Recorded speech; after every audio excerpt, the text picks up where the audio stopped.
Earlier, we're set to have the one-on-one conversation with the spokesperson of the Maa community, equally the governor of Kajiado County, Joseph Olelenku, all to do with celebrating Maa culture. As you well know, we have an auspicious event coming up this week from the 6th to the 9th in Samburu County, and it's all centered on Maa Cultural Week. That's right, Ashley. Oh, definitely. Yeah. It's great to have you with us, Governor. Good evening. It's a pleasure to be here. Good evening. Good evening. Anytime, Karibu. So straight to it.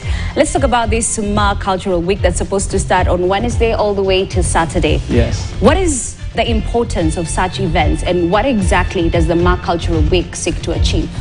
As Kenyans know and all know, the Maa culture has literally become our African culture and our country culture. Last year, we began as the Maa speakers, that every year we'll set a week aside to celebrate our culture.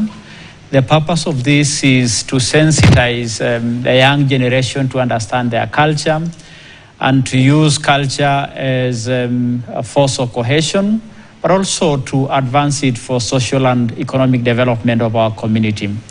It is a platform for us to showcase our culture. It is an opportunity for other Kenyans to experience our culture. And as I said earlier, the Maa culture is now celebrated as African culture. And therefore, we are happy once more that this time we are going to be in Samburu National Game Reserve, Samburu County. And as spokesman for the Maa Nation, I am happy and gratified to welcome Kenyans to celebrate our culture with us in Samburu the coming week. Okay, well, Kenya is synonymous with Maasai shukas, Maasai beads. In fact, we're both fans of adorning such cultural attire. Let's talk about how best we can preserve and pass down this cultural expression and practices to the next generation, especially in these changing times where we have youth who are techno-savvy and might not be well in touch with the culture back at home. Talk to us about the steps you're taking. Culture is the fabric that binds our people together. And the Maa culture is much broader than the shuka you see, the ushanga you wear. It is literally a way of life for us. Those of us who have grew up the Maa way, despite the fact that we have gone to school, we still would not have imagined who would be without that touch of our culture. We want to pass this culture to generations, and culture is not static. It also develops with time. You leave behind things that are retrogressive, for example, FGM, not sending children to school, things that work against our national cohesion. We consider things that need to be left behind. But it's also important to know that we can integrate our culture with education, with science, and it is an opportunity for us to showcase or to educate the younger generation that in having culture, you actually are a better person. Culture brings the best in us because it shows how people relate as an age group, women and men, children and the old, children and their way. And sometimes when that one is broken, you find a disorderly society. And therefore, this culture brings order, it brings respect, and it fosters better growth for our children. And we want to encourage our children to hold our culture dear. When I think of culture, what comes to mind is the writing in Chinua Achebe, Things Fall Apart. It is said in one of the chapters that the white man put a knife on the things that hold us together and things fall apart. We are falling apart as a society if we do not bring our children to understand our culture and how to relate and associate with their parents. And it is a result of that you see children growing up the bad way, children becoming rebellious. And sometimes in our community, when we see children behaving badly, actually the look is on their parent. Who brought them up this way? The blame is actually on their parents. When we see children getting lost into alcohol, drug addiction, becoming disrespectful, then you know there is a problem in their upbringing. So in us going to Samburu, we are going to reinforce those values, but we are also going to show that culture is not static. And in Kajiado County, I ran a double-faced county, a very rural county, but also a fairly urbanizing county because of our proximity to Nairobi. In our campaigns, we see complete difference between the children in the rural Kajiado and the children in urban Kajiado. The children in urban Kajiado do not have the strong cultural values of behaving well when the elders talk to you, having values that say you don't do this. And when we go to the villages, you can see that children relate better because of the culture, the cultural environment and orientation they get in their upbringing. And therefore, we don't want to lose this culture as we embrace modernity. Okay, and you've raised a really important issue, the fact that culture is really key when it comes to the community and upbringing of our future generation. But it seems that the Maasai community have been able to preserve their culture, and we would want this across the nation. What exactly is the Maa community doing that is so right that other cultures and communities can actually, just borrow from? As I said earlier, I would not have imagined who I would be if I were not Maasai, because the culture has really grounded me. I think it is the responsibility of the parents at the formative stage of the children to make sure that their children understand their identity. And you can now see, even in modern days, people are starting to shed their Mzungu names. People are Christians, but they are happy to be called Mudhoni, Wakamau, Naisula, Lesuda. People are starting to identify and miss the fact that we are African. In fact, I saw one of our very senior leader in ODM, Odorongwen, today putting in the Kenya Gazette that he wants to have his name, George Fanuel, removed, and he remained Odorongwen. We are starting as African to identify and affirm that we are African, and proudly so. One of the ways to conquer people is to diminish their cultural value, or to diminish, or to make it look bad or evil. And it was a very strong weapon in the colonial days to depict African practices as backward, as primitive, and sometimes as ungodly. And that must be reversed. What we are doing as the Maa nation is we are saying you can embrace modernity, you can embrace science, you can go to school, but you remain Maasai, you remain African. And we are happy because the younger generation seem to be picking that. You are now seeing a good number of young people keeping their names. They could be Christians, they could be whatever religion they are, but they are saying, this is my community, this is my tribe. And it's not negative ethnicities. As we saw in the young generation, that they are not very tribal like the older people. But they want to feel that we are African. And I think that is the thing we want to bring forth, that we are Maasai, we are Kenyans, we are proudly so, and we do not practice negative ethnicity. So this is something the Maa nation want to bequeath the nation, to give the other Kenyans, that you have your community, you have your culture, and there's the Swahili say, muacha mila ni mtumwa, that if you leave your culture, you become a slave of the culture you try to embrace, and you never become who you try to be, other than who you actually are. That is what we want to enforce. We also want to take advantage of the changing economic times, that there is value in selling our artifact, benefiting from our culture, enjoying our music, enjoying our traditional food, and sharing it with others, but we also push it from an economic perspective. So that is really what we are trying to do as the Maa nation. And the Maa nation is fairly structured. When you introduce me as the spokesman of the Maa nation has a council of elders, has the political wing, which I represent as spokesman. And even the Maa church, all the denominations have come together to say we are Maasais, we are Christian, and they even have Archbishop Olesapit as the head of the Maa church. We have different denominations. For example, myself, African Inland Church, they are ACK, others are PCA, others are Catholics. But as a Maa nation, we want to bring our culture into our religion. Our culture and religion do not repel one another.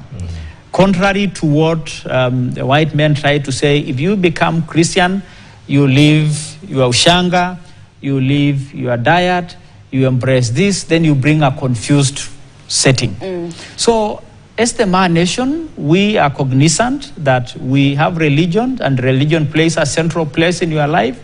We are cognizant that education is very important, and we want to push that very strongly. As you know, the Maasai people resisted modern education, and we paid a big price for that. We used to be known as a key community in Kenya. For abandoning education, we remain fairly backward. Remember, in the late 1890s, we were considered the Lords of the Rift Valley. There is a book to that effect, Lords of East Africa. But look, for refusing to embrace modern education, the Maa nation have become very weak. Now, we are embracing education. We are keeping our culture. We very strongly believe that the future is bright. Okay. So yes. we're awakening unity in purpose, sort of. Yes, Now, yes. this is the second edition of the Maa Cultural Week. The first edition was hosted in your county, specifically at the Masai Mara Sekenani Gate. So how impactful is this event in terms of boosting local tourism? And equally, did it trigger better allocation of resources to promote culture, perhaps in your county? Let me correct you that the first edition was in Narok County, not in Kajiado. Kajiado. Not in Kajiado. Yes, yes. And that was very central because it was the first edition of the Maa Culture Week that we have now made it an annual event. But it also became a central voice for the community to raise its concern to the country. We had concern about the Mau Forest. We had concerns about Amboseli National Park. Remember, in the pre-independence days, Amboseli National Park and Masai Mara were called the Southern Game Reserves. But along the way, the Samburu kept their game reserve as Samburu Game Reserve. The Narok community kept the Mara Game Reserve, but somehow Amboseli, which is supposed to be for Kajiado County, came to the national government. We were able to raise that voice and show the president and show the country that this is a historical injustice that needs to be corrected. And it was actually intended for better management of the wildlife, because the community have shrunk the wildlife space. When the national government took over Amboseli, they say, okay, if you are doing so, keep the park. It's very tiny. But the wildlife are actually in community group ranches. So we are saying for this to work, for conservation to work, the Amboseli National Park need to become part of the game reserve. The difference is a national park should be a preserve for wildlife only. In fact, it should be fenced and no human activities there except for tourist activities. But a game reserve is where people, wildlife, livestock live together. That is the only way Amboseli can become sustainable. Currently, Amboseli National Park is 80,000 acres. It is too small. In fact, as it is, it's just a small wetland for watering wildlife. But the actual grazing spaces are in the community. And we showed the president, we showed the world that it is for the good of this wildlife that this happens. But also, we had an opportunity to show our community the changing times, climate change. They need to protect the Mau, to need to protect the catchment areas. And so this is an opportunity for us also to raise matters of concern to our community, to raise matters of national interest, that is for the common good of all of us, like matters of environment, to underscore important cultural practices that were holding us behind. And therefore, it is advancing that national conversation, it is advancing the common good, and it is also indicating to the community that there are some retrogressive practices that we need to leave behind. Okay. Yes. And that's good to note, because there are some conservationists who are not for that idea. Has that final move been finalized? A lot of conservationists and truly those who live in the Amboseli ecosystem supported that idea. Okay. And remember, as required by law, citizen participation was carried across the country, and everybody understood that Amboseli as it is now cannot work. It must open up to allow roaming spaces, to allow corridors to be open to connect Amboseli to the Chulus, to connect to Kilimanjaro Heartland, and to connect Amboseli to Masai Mara. A few individuals may raise their concern, and rightly so. But those who actually operate in that ecosystem know that as it is not viable. But of course, there are also interests in this, and I want to assure Kenyans that this change is for the better. We are moving into what is called a third generation park. That generation park is one that integrates livelihoods for local communities, that looks after wildlife, and that makes the communities custodian of this heritage. Okay. Anything contrary to that will not work. Conservation by the gun is not sustainable. Conservation through helicopters is not affordable. But once the communities understand that this is our wildlife, they are benefiting from those wildlife, the communities will give the wildlife space to roam. And part of that, currently why you hear so much of human-wildlife conflict is because of our conservation by the gun. That these animals belong to national government, those rangers wako na bunduki ya kuchunga hawa wanyama, and the community have nothing to do with it, then the conflict arises. But once the community is made that this is your wildlife, you are benefiting from this wildlife, give space to this wildlife to roam. They thrive, you thrive. Then you have a win-win situation. Okay. Yes. So as we conclude on that matter, what word do you have for the critics around that land zoning regulation that is within Kajiado County touching on the As a county government, we did a county spatial plan. Yes. The spatial plan is in the recognition that our proximity to Nairobi, if we don't manage or don't plan our land nicely, Nairobi is able to make Kajiado one huge slum. So we did the spatial planning to make sure that we have spaces for human activities, for industries, for agriculture, for livestock. That is a very important undertaking and exercise that I'm very proud to identify with as a key achievement by the Kajiado County government. People may want to do greenhouses. People may want to do housing all over. People will want to do industries all over. It is not sustainable. It is not right. And we must do our development knowing that we have a duty and obligation to future generations. Okay. If we don't plan with that in mind, if we don't plan with the fact that we must have spaces for wildlife to roam, then we are creating a disaster into the future. Okay. Quick profits for avocado, quick profit for greenhouses to have it done quickly, you make quick money, is not a solution and is not sustainable development. Okay. Fortunately, Kajiado is big enough that we have spaces including for those avocados and the tomatoes and greenhouses. Okay. Accommodate everyone. Governor, Everybody. even as we conclude, the theme for this year's Maa Cultural Week is promoting Maa cultural expressions for socio-economic development. For our viewers out there who might want to understand that particular theme, how do traditions inspire socio-economic development?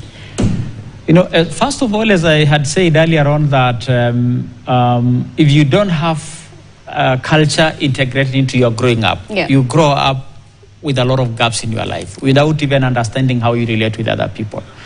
Now, we want to move our culture, our artifact, our beadwork to become sources of livelihood for our communities. If you look at a number of our women, many of them, especially the older ones, never went to school. But they are gifted with the art of beadwork. Through their hands, they can actually create wonderful artifacts that are actually sources of livelihoods for their enterprises. And therefore, we are now showing the world that these people, despite the fact that they have not gone to school, they can actually, through the works of their hands, also thrive. We are also showing fellow Kenyans and the world that in you experiencing our culture, living with us, it brings joy, it brings happiness, it brings relaxation. And therefore, spending money on the same is a worthy cause. We will benefit from the money and you benefit from the experience that we have created for you. Okay. We don't want to lose that. We think it's an important heritage to give Kenya and to give the future generations. And we are seeing other communities trying to retrace their roots. You're actually seeing other now communities trying to say, oh, even us, we used to be something close to this. We think it is beautiful. We want to give that to other communities to go back and look at their identity. And if we do that, we may actually solve the conflict that exists between the older people and the younger generation, because it is that upbringing gap that is bringing this rebellion and bringing this problem. Then we have a disjointed society. Okay. Interesting. In 30 seconds or so, is it open to all members of the public, all Kenyans are invited, or it's strictly a Maa issue? No. In fact, because as you can see, it's fairly long from Wednesday to Saturday. There is a day for racing, for throwing javelin. There is a day for Maa sports. Okay. So there is actually a day for sporting. There is a day for Maa dances. There is a day for art. There is a day for women. We want also now, as the Maa nation, to embrace the need to empower our women. Remember, when we started to accept going to school, it was a pressure for the boys. I remember in my class we had one girl.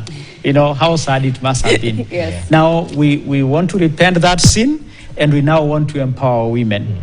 Long time it used to be when you slaughter a cow, this part of meat for the women, and this we want now to also make it like, you know, more inclusive. And so it is really part of embracing modernity, but keeping the culture even as we embrace modernity. All right, well, looking forward to the Maa Cultural Week. As I had mentioned earlier, I'll be there. So I hope you can share a few of your traditions with me. Absolutely. Definitely. Gladly. So I look for and you. with all the Kenyans who will come. And I really want to invite Kenyans to come and experience that. It's a wonderful experience. It's a week worth you taking your few days leave just to experience the African culture. That is the Maa culture. Looking forward to it, Governor. Thank you so much. That is Joseph Olelenku, that is Kajiado Governor, and equally the Maa community spokesperson. Be sure that KTN will be there and will be covering that particular event, and we'll be bringing with you everything that he has mentioned that we'll be looking forward to. We'll be sharing with your viewers. Well, we take a break. We'll be back shortly with more news updates. Thank you. Thank you very much. Thank you too.